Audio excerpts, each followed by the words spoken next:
तिल चौथ की कथा। एक शहर में देवरानी जेठानी रहती थी। जेठानी अमीर थी और देवरानी गरीब थी। देवरानी गणेश जी की भक्त थी। देवरानी का पति जंगल से लकड़ी काटकर बेचता था और अक्सर बीमार रहता था।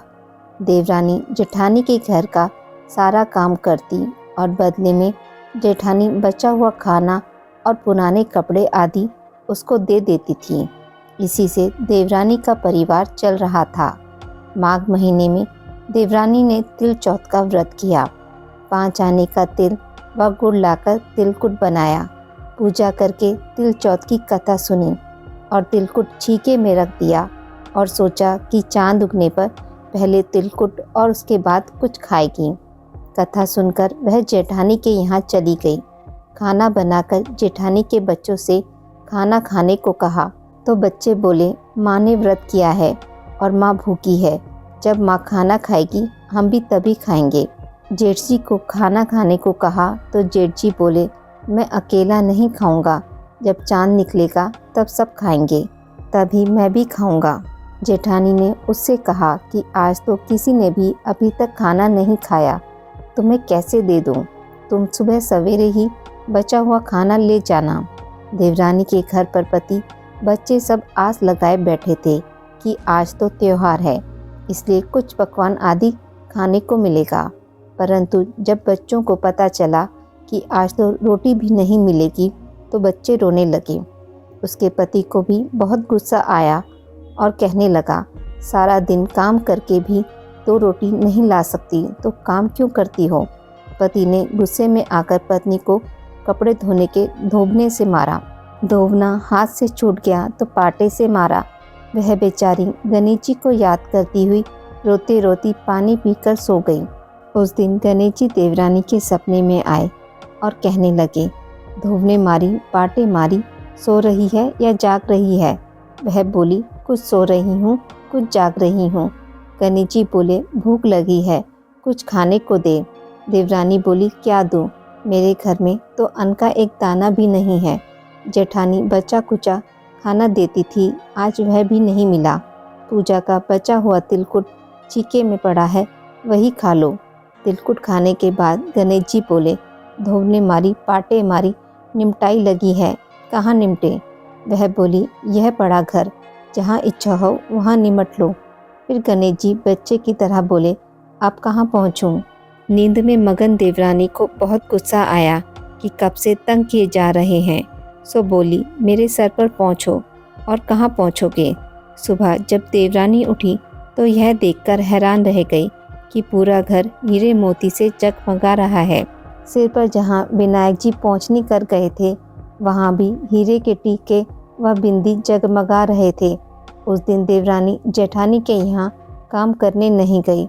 बड़ी देर तक राह देखने के बाद जेठानी ने बच्चों को देवरानी को बुलाने भेजा।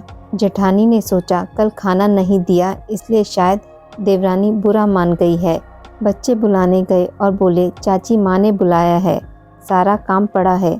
देवरानी ने जवाब दिया, अब उसकी ज़रूरत नहीं है, घर में सब भरपूर है गणेश जी के आशीर्वाद से। बच्चों ने घर जाकर माँ को बताया कि चाची का तो पूरा घर हीरे मोतियों से जगमगा रहा है। जेठानी दौड़ती हुई देवरानी के पास आई और पूछने लगी, यह सब क्या हुआ और कैसे हुआ? देवरानी ने उसके साथ जो हुआ वो सब कह डाला। घर लौटकर जेठानी ने अपने पति से कहा कि आप भी मुझे धोबने और पाटे से मारो। उसका पति बोला कि हे भली मानस, मैंने कभी तुम पर हाथ भी नहीं उठाया, मैं तुम्हें धोबने और पाटे से कैसे मार सकता हूँ? वह नहीं मानी और जिद करने लगी। मजबूरन पति को उसे मारना पड़ा। उसने ढेर सारा घी डालकर चूरमा बनाया और छीके में रखकर सो गई। रात को चौथ विनायक जी सपने में आए और कहने लगे, धोबने मारी, पाटे मारी, सो रही है या जाग रही है? जेठानी बोली, कुछ सो रही हूँ, कुछ जाग रही हूँ। गणेश जी महाराज बोले, भूख लगी है, क्या खाऊं? जेठानी ने कहा, हे गणेश जी महाराज, मेरी देवरानी के यहाँ तो आपने सूखा तिलकुट खाया था, मैंने तो झरते घी का चूरमा बनाकर आपके लिए छीके में रखा है, फल और मेवे भी रखे हैं, जो चाहे खा लीजिए। बाल स्वरूप गणेश जी बोले, अब निपटे कहाँ? जेठानी बोली, उसके यहाँ तो टूटी फूटी झोपड़ी थी, मेरे यहाँ तो कंचन के महल में जहाँ चाहो निपटो। फिर गणेश जी ने पूछा, अब पहुँचूँ कहाँ? जेठानी बोली, मेरे ललाट पर बड़ी सी बिंदी लगाकर पहुँच लो। धन की भूखी जेठानी सुबह जल्दी उठ गई।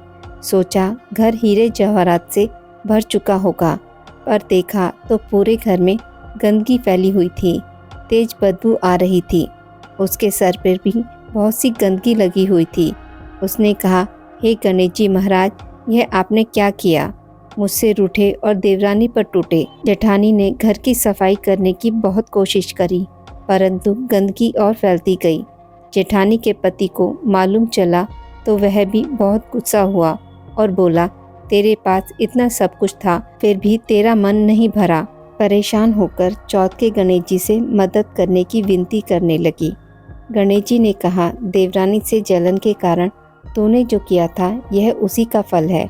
अब तू अपने धन में से आधा उसे दे देगी, तभी यह साफ होगा। उसने आधा धन बांट दिया, किंतु मोहरों की एक हांडी चूल्हे के नीचे गाड़ रखी थी। उसने सोचा किसी को पता नहीं चलेगा और उसने उस धन को नहीं बांटा। उसने कहा, हे श्री गणेश जी, अब तो अपना यह बिखरावा समेटो। वे बोले, पहले चूल्हे के नीचे गाड़ी हुई मोहरों की हांडी सहित ताक में रखी 2 सुइयों के भी 2 हिस्से कर। इस प्रकार गजानन ने बाल स्वरूप में आकर सुई जैसी छोटी चीज का भी बंटवारा किया और अपनी माया समेटी। हे गणेश जी महाराज, जैसी आपने देवरानी पर कृपा करी वैसी सब पर करना। कहानी कहने वाले, सुनने वाले व हुंकारा भरने वाले सब पर कृपा करना, किंतु जेठानी को जैसी सजा दी वैसी किसी को मत देना। बोले गणेश जी महाराज की जय, चौथ माता की जय। आज की इस वीडियो में बस इतना ही। मित्रों, आपको यह वीडियो अच्छी लगी हो तो मेरे वीडियो को लाइक और शेयर ज़रूर करें और पूजा पाठ से जुड़ी जानकारी के लिए मेरे चैनल को सब्सक्राइब करना ना भूलें। धन्यवाद।